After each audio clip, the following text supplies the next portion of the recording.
We're studying a very interesting work today. It's known as Ecclesiasticus.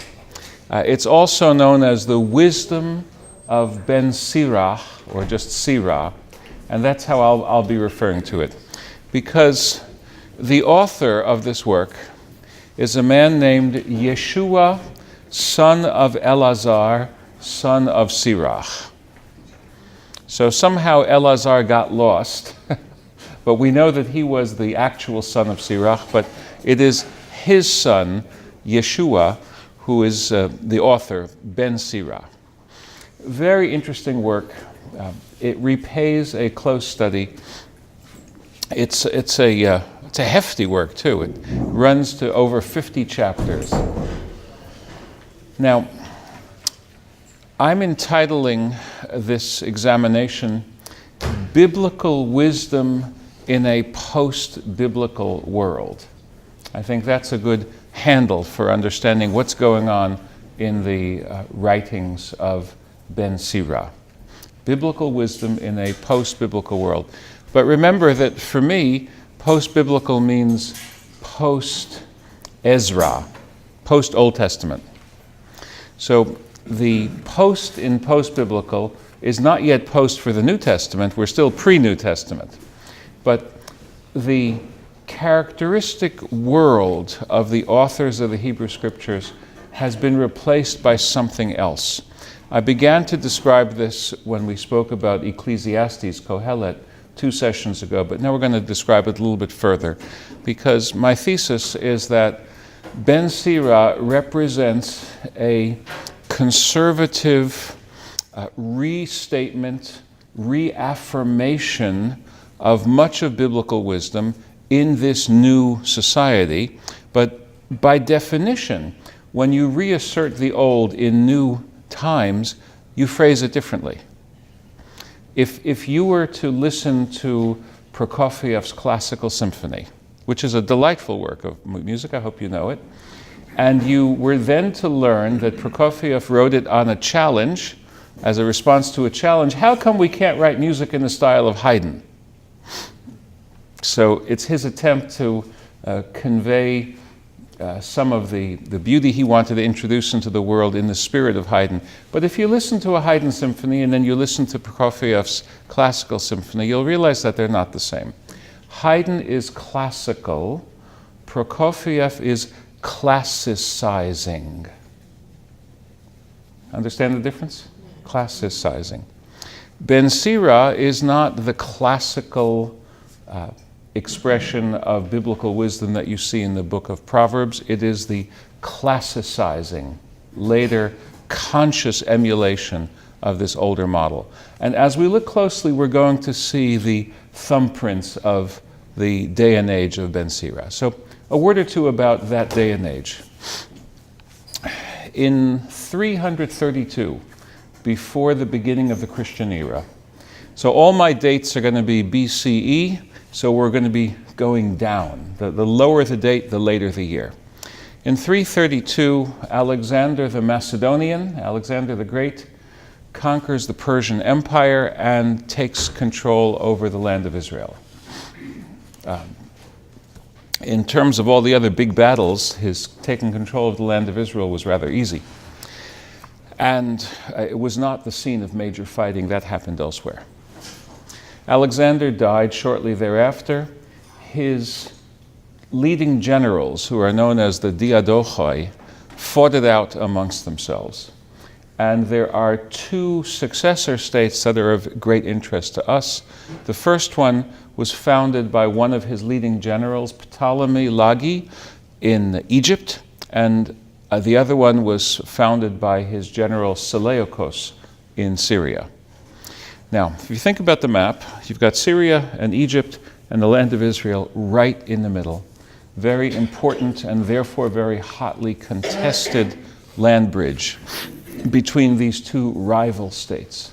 Unfortunately for the inhabitants of the land of Israel, in the 200s and then the 100s, we found it being a battlefield and lots of collateral damage to the local inhabitants as the combatants duked it out. And I will show you what I think is an echo in Ben Sira of the lament of the Jewish author in seeing the nations fighting it out on his soil and his people taking the brunt of it. Now, what the Ptolemies and the Seleucids had in common, though, was an attitude that we call Hellenization. Now, in Greek, Hellenizein means to speak Greek. In classical Greek, the verb Hellenizein means to speak Greek. If you do speak Greek, then you can count yourself among the civilized people of the world. That's the attitude. If you don't speak Greek, you are one of the barbaroi, one of the barbarians. That's what we call chauvinism. Certain other nations have learned how to play that game as well. Now, Alexander the Great was a conscious proponent of exporting Greek culture, and his successors felt the same. And so what they created in the lands of the ancient Near East was one Greek-style polis after another, a city-state, a polis. Now, the polis has certain characteristic institutions. It has the temples that were part of its religious life. It has the gymnasia that were part of its physical culture and business network and general seat of culture. It had the theaters, the amphitheaters. In short, if you went to many a city anywhere between Asia Minor and Southwest Asia and North Africa, you could find something that was built on the Hellenic pattern, as the Hellenic pattern existed in, let's say, the 4th century. So this is the Hellenization of much of the known world. Since we are in a worship space, let's remember the word ecumenical. For us, ecumenical has a nuance of interfaith. Right? Let's get together for an ecumenical Thanksgiving service, right? And we'll praise God, the creator of all. We do this a lot, right? At this time of year especially. But the word ecumenical, as we use it, comes from the Old Greek word oikumene, meaning the inhabited world. And this is a little bit of the sense of one world, right? We're all in this together. Let's have a shared high civilization. Now, nowadays, that's a little bit less shishi than it was some years ago, because today we want to celebrate diversity. But not so many years ago, it was thought that if you help someone master the canon of the great books, right? The great books, you're helping them. You're helping them to become civilized. And the great books back then were defined as books written by dead white guys. So now we try to push that canon a bit, but there is still the notion of educating as educating into a certain canon. That's a Greek notion. The Greek notion that if you have mastered Herodotus and Thucydides, then you know something about history. If you've mastered Euclid, you know something about mathematics, and so on and so forth. Now, where does this leave you if you are a native? This leaves you in the position of having your traditional sources of wisdom be devalued. Right? Think about that. And that's where the multicultural debate happens in the modern university, where people who are championing their once non-canonical sources of culture and wisdom and art are saying, we deserve a seat at the banquet table as well. I hate to quote Kaiser Wilhelm, but since we're at the 100th anniversary of the armistice that ended World War I, let's remember that he was the one who coined the phrase, all we want is a place in the sun, right? A place in the sunshine. So does the wisdom tradition of Egypt deserve a place in the sunshine of Hellenistic culture? That's a question that some 3rd century Egyptian priests were asking. How about the Babylonian culture? Does the traditional Babylonian culture deserve a place in the sunshine of Hellenism? And in Jewish society, we find Ben Sira championing the proposition that traditional Jewish wisdom deserves a place in the sunshine of Greek intellect. And we're going to see that. Now, just to give you a sense of how painful it can be to lose the respect for your wisdom. Remember that it doesn't feel very good to have yourself be called a barbarian. And you don't want your parents to be called barbarians either. If we look at the ages of the patriarchs as given in the Septuagint, which is a translation of the Bible into Greek from a little bit before the time of Ben Sira, almost contemporaneous, the 200s, we find that a careful counting of the numbers establishes the fact that Moses is older than Solon, certainly older than Plato.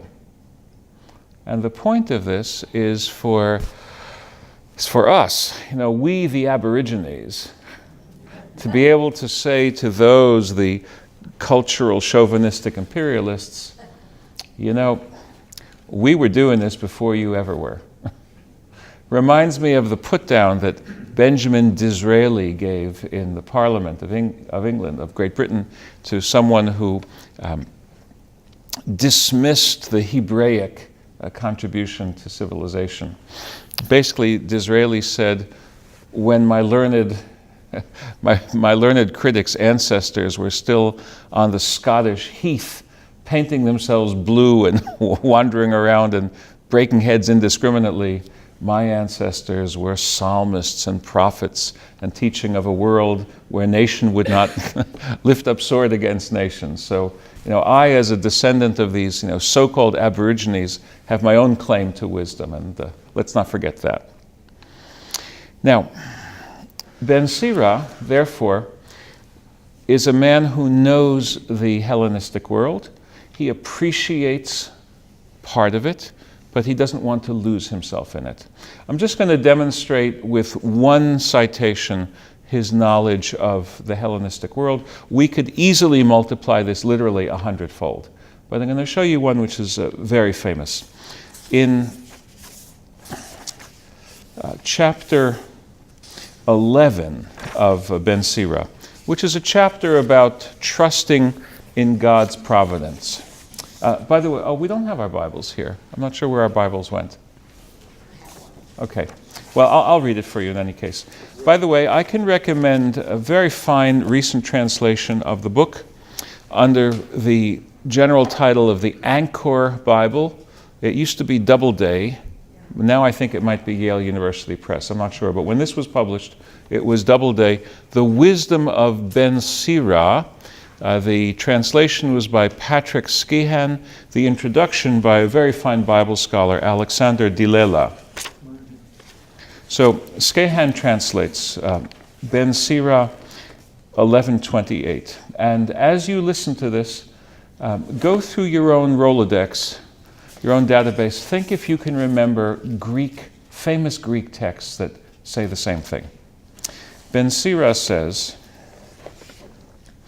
"Call no one happy before his death, for by how he ends, a person is known." Does that ring a bell? Let me give you a few parallels. First of all, Herodotus in his histories quotes Solon, the great Athenian lawgiver, as having said, "Until he is dead, do not yet call a man happy, but only lucky." Or, if you prefer, the great tragedian Aeschylus wrote in Agamemnon, "Only when man's life comes to its end in prosperity can one call that man happy." Or, if you prefer, the similar version of Sophocles, the also great dramatist, "Let every man in mankind's frailty consider his last day, and let none presume on his good fortune until he find life at his death, a memory without pain." And that's from Oedipus Rex. So here are just 3 examples, and we could multiply examples, that Ben Sira knows his Greek thought. But for him, as for Isaiah,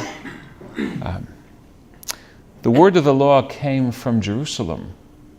From Zion came forth instruction. And to set that aside in favor of the wisdom that came from Athens would not do. So we're going to see how Ben Sira champions the wisdom of Jerusalem, still valid in a day when everyone is saying, Athens, Athens, Athens, Athens. Okay, we're going to see that. The first major point he makes is that wisdom, which is pursued by all educated and civilized people, as well they should, but wisdom is isomorphic with fear of the Lord.